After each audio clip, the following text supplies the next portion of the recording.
সনাতন ধর্মে সবচেয়ে বেশি জিজ্ঞাসিত এবং সবচেয়ে বেশি বিভ্রান্তি সৃষ্টি করা প্রশ্নটি এটাই, জ্যোতিষের উপর ভরসা করব না ভগবানের উপর? যদি যা হওয়ার তাই হয়, তবে উপায় বা প্রতিকার কেন? যদি সবকিছুই রাম বা হরির ইচ্ছাতেই ঘটে, তবে কর্ম, পুরুষার্থ এবং জ্যোতিষের অর্থই বা কি? এই প্রশ্ন আজকের নয়, এটাই সেই প্রশ্ন যা অর্জুন যুদ্ধক্ষেত্রে করেছিলেন, যাকে গোস্বামী তুলসীদাস লোকভাষায় প্রকাশ করেছিলেন এবং যাকে উপনিষদ ব্রহ্মসূত্রের মাধ্যমে ব্যাখ্যা করেছে। সমস্যা শাস্ত্রে নয়, সমস্যা আমাদের অসম্পূর্ণ বোঝাপড়ায়। হইহি সই জো রাম রচি রাখা, সবচেয়ে বেশি ভুল বোঝা দোহা। রামচরিত মানসের এই দোহাটি সাধারণ মানুষের মধ্যে ভাগ্যবাদের প্রতীক হয়ে দাঁড়িয়েছে। হইহি সই জো রাম রচি রাখা, কোকরি তর্ক বাড়াবই শাখা। অধিকাংশ মানুষ এই অর্থ এভাবেই ধরে নেয়, যা হওয়ার তাই হবেই, মানুষ কিছুই করতে পারে না। কিন্তু এই অর্থ শুধু অসম্পূর্ণই নয়, বরং বিপজ্জনকও। এই ব্যাখ্যা মানুষকে কর্মহীন, প্রচেষ্টাহীন এবং দায়িত্বহীন করে তোলে। তাত্ত্বিক দৃষ্টিতে এখানে রাম কোনো এক ঐতিহাসিক ব্যক্তির মধ্যেই সীমাবদ্ধ নন। রাম ঈশ্বরীয় ব্যবস্থা, এবং রাম রচি রাখার অর্থ হলো ঈশ্বর এই জগৎকে কর্ম ও ফলের নিয়মের উপর ভিত্তি করে সৃষ্টি করেছেন। অর্থাৎ যা কিছু ঘটে তাই ঈশ্বরের তৈরি করা ব্যবস্থার মধ্যেই ঘটে, কিন্তু সেই ব্যবস্থার মূল ভিত্তি হলো কর্ম। ওই গ্রন্থেই कर्म प्रधान তুলসীদাসজি विश्व करी স্পষ্টভাবে राखा। বলেছেন, করম প্রধান বিশ্ব করি রাখা, যো যশ করহিং সো তস ফল চাখা। এই দোহাটি আগের দোহার ব্যাখ্যা, তার খণ্ডন নয়। এটি স্পষ্ট করে দেয় যে এই সংসার ভাগ্য প্রধান নয়, বরং কর্ম প্রধান। যদি সবকিছু আগেই নির্ধারিত থাকতো, তাহলে এই দোহাটি সম্পূর্ণ অর্থহীন হয়ে যেত। এখানে সনাতন ধর্মের স্পষ্ট বার্তা হলো, ঈশ্বর নিয়ম সৃষ্টি করেন আর ফল নির্ধারণ করে মানুষের কর্ম। ভগবত গীতাকে কেবল ভক্তিগ্রন্থ বলে ধরে নেওয়া একটি বড় ভুল। গীতা মূলত কর্মদর্শন। কর্মণ্যেবাধিকারস্তে মা ফলেষু কদাচন, মা কর্ম ফলহে তুভুর মাতে সঙ্গ স্তক মর্নি। এই শ্লোকে শ্রীকৃষ্ণ তিনটি বিষয় স্পষ্ট করে বলেন। প্রথমত, মানুষের কর্ম করার পূর্ণ অধিকার রয়েছে, এটাই ফ্রি উইলের সরাসরি প্রমাণ। দ্বিতীয়ত, ফলের উপর অধিকার নেই, কারণ ফল নির্ধারিত হয় বহু উপাদানের দ্বারা: কর্ম, সময়, পরিস্থিতি এবং ঈশ্বরীয় ন্যায়। তৃতীয়ত, অকর্ম, অর্থাৎ কর্ম ত্যাগ করা অধর্ম। শুধু ভাগ্য বা ঈশ্বরের ভরসায় বসে থাকা পাপের সমান। গীতা এই প্রশ্নের উত্তরও দেয়। ঈশ্বর সর্বভূতানাং উদ্দেশ্যর্জুন তিষ্ঠতি, ভ্রময় সর্বভূতানি যন্ত্রারূঢ়ানি মায়া। ঈশ্বর প্রত্যেক প্রাণীর হৃদয়ে অবস্থান করেন, কিন্তু তিনি মানুষকে ইচ্ছামতো চালনা করেন না। এখানে যন্ত্র বলতে শরীরকে বোঝানো হয়েছে, এবং ভ্রময়ন অর্থ হলো কর্ম অনুসারে গতি প্রদান করা।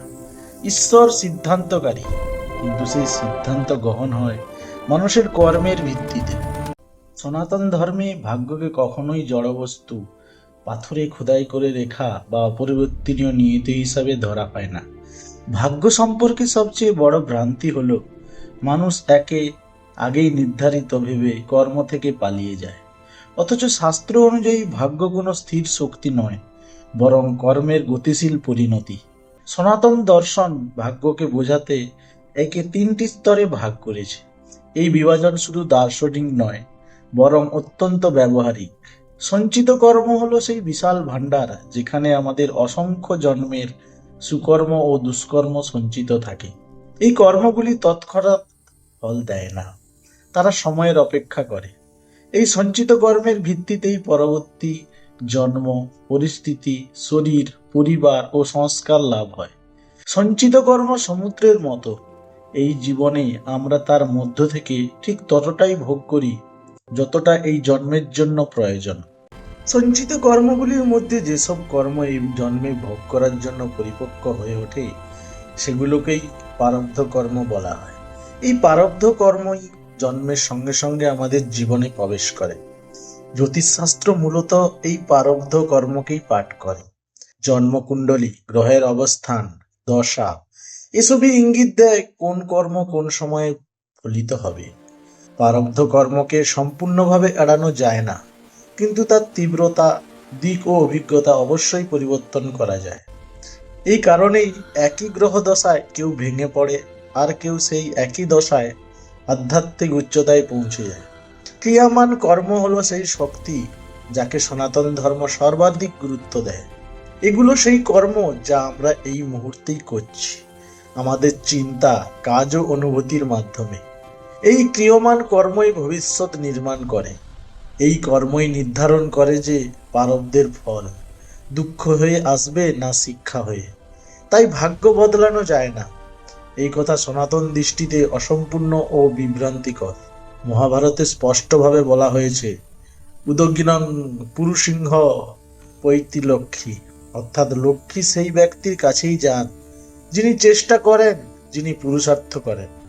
এই শ্লোক ভাগ্যবাদকে নয়, বরং কর্মবাদকেই প্রতিষ্ঠিত করে। আজকের সময়ে জ্যোতিষকে ঘিরে সমাজে দুটি সম্পূর্ণ বিপরীত ধারণা দেখা দেয়। একটি শ্রেণী আছে যারা জ্যোতিষকেই সবকিছু মনে করে, প্রতিটি সিদ্ধান্ত, প্রতিটি সমস্যা ও প্রতিটি সমাধানের জন্য কেবল কুণ্ডলী ও গ্রহ নক্ষত্রের উপর নির্ভর করে। অন্যদিকে আরেকটি শ্রেণী আছে যারা জ্যোতিষকে সম্পূর্ণ কুসংস্কার বলে অস্বীকার করে এবং একে বিজ্ঞানের বিরোধী মনে করে। আসলে এই দুই দৃষ্টিভঙ্গি অসম্পূর্ণ। সনাতন ধর্ম কোনো বিষয়কেই চরমপন্থা দিয়ে নয়, বরং সামঞ্জস্য ও ভারসাম্য দিয়ে বিচার করে। বেদে জ্যোতিষ সম্পর্কে একটি অত্যন্ত গুরুত্বপূর্ণ বাক্য পাওয়া যায়, জ্যোতিষং বেদস্য চক্ষু, অর্থাৎ জ্যোতিষ হলো বেদদের চোখ। এখানে চোখ শব্দটির অর্থ বোঝা খুব জরুরি। চোখের কাজ কি? চোখ আমাদের পথ দেখায়, কোথায় গর্ত আছে, কোথায় মোড়, কোথায় থামা উচিত আর কোথায় সতর্ক থাকা দরকার। কিন্তু চোখ নিজে চলতে পারে না, চলতে হয় মানুষকে, নিজের পায়ে ভর করেই। ঠিক এই ভূমিকাই জ্যোতিষের। জ্যোতিষ আমাদের জীবনের পথে আসতে পারে এমন সম্ভাবনা, চ্যালেঞ্জ এবং সময়ের প্রকৃতি সম্পর্কে ইঙ্গিত দেয়। এটি সতর্ক করে, পথ নির্দেশ দেয় এবং সমাধান করে। কিন্তু কর্ম করার দায়িত্ব মানুষের নিজেরই থাকে।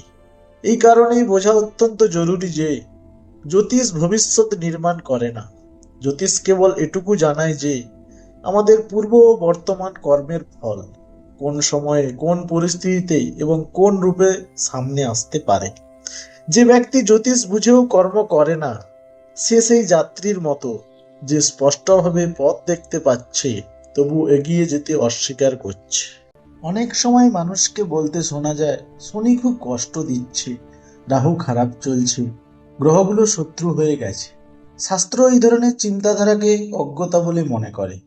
জ্যোতিষশাস্ত্রে স্পষ্টভাবে বলা হয়েছে, গ্রহা কর্মফল দাতা, অর্থাৎ গ্রহরা কেবলমাত্র কর্মের ফল প্রদানকারী। গ্রহরা না আমাদের বন্ধু, না আমাদের শত্রু। তারা ইচ্ছাকৃতভাবে কাউকে কষ্ট দেয় না, আবার কারণ ছাড়াও কাউকে কৃপা করে না। গ্রহদের ভূমিকা একজন বিচারকদের মতো। যেমন আদালতে রায় হয় ব্যক্তির কর্ম ও প্রমাণের ভিত্তিতে, ঠিক তেমনি গ্রহরা আমাদের করা কর্মের ফাইল খুলে দেখে এবং নির্ধারিত সময়ে তার ফল আমাদের সামনে উপস্থাপন করে। এটি সহজ ভাষায় এভাবে বোঝা যায়, দশা সময়ের ইঙ্গিত, গ্রহ মধ্যম, ফল আমাদের কর্মের পরিণাম। যদি কোনো ব্যক্তির কর্ম শুভ হয়, তাহলে সেই একই গ্রহ তার জীবনে সহায়ক হয়ে ওঠে, উন্নতি ও সুরক্ষা প্রদান করে।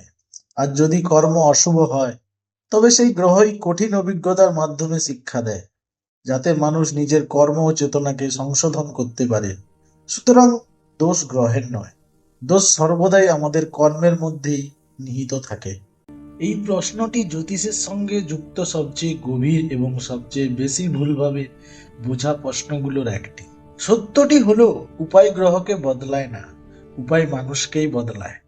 সনাতন ধর্মে উপায়কে কখনোই টোটকা বা জাদু হিসাবে দেখা হয় না। উপায়ের মূল উদ্দেশ্য হলো মানুষের চেতনা, চিন্তা ও কর্মের শুদ্ধিকরণ। দান, জপ, তপস্যা ও সেবা, এগুলো সবই কর্ম সংশোধনের প্রক্রিয়া। দানের মাধ্যমে মানুষের অহংকার কমে, জপের মাধ্যমে মনের অশুদ্ধতা দূর হয়, তপস্যার মাধ্যমে সংযম আসে, আর সেবার মাধ্যমে করুণা ও ইতিবাচক কর্মের জন্ম হয়। যখন মানুষ ভেতর থেকে বদলায়, তখন সেই একই গ্রহ, সেই একই দশা ভিন্ন রকম ফল দিতে শুরু করে। উপনিষদে বলা হয়েছে, যথা ভাবনা তথা ভবতি, অর্থাৎ যেমন ভাবনা তেমনই ভবিষ্যৎ। ভাবনা বদলালে চিন্তা বদলায়, চিন্তা বদলালে কর্ম বদলায়, আর কর্ম বদলালে গ্রহের মাধ্যমে প্রাপ্ত ফলও স্বাভাবিকভাবেই বদলে যায়। এই কারণেই সনাতন ধর্মে উপায়গুলোকে ভয়ের কারণে নয়, বরং চেতনা পরিবর্তনের সাধনা হিসেবে গ্রহণ করা হয়। তাই সনাতন ধর্ম না অন্ধ ভাগ্যবাদের সমর্থন করে, নাই কর্মবিহীন বিশ্বাসকে গ্রহণ করে। সে শিক্ষা দেয়, কর্ম করো, বিবেক বজায় রাখো, জ্যোতিষকে পথনির্দেশ হিসাবে গ্রহণ করো এবং ঈশ্বরে বিশ্বাস রেখে নিজেকে ক্রমাগত উন্নত করতে থাকো। এটাই এই সমগ্র চিন্তনের সার ও চূড়ান্ত সত্য। Yeah!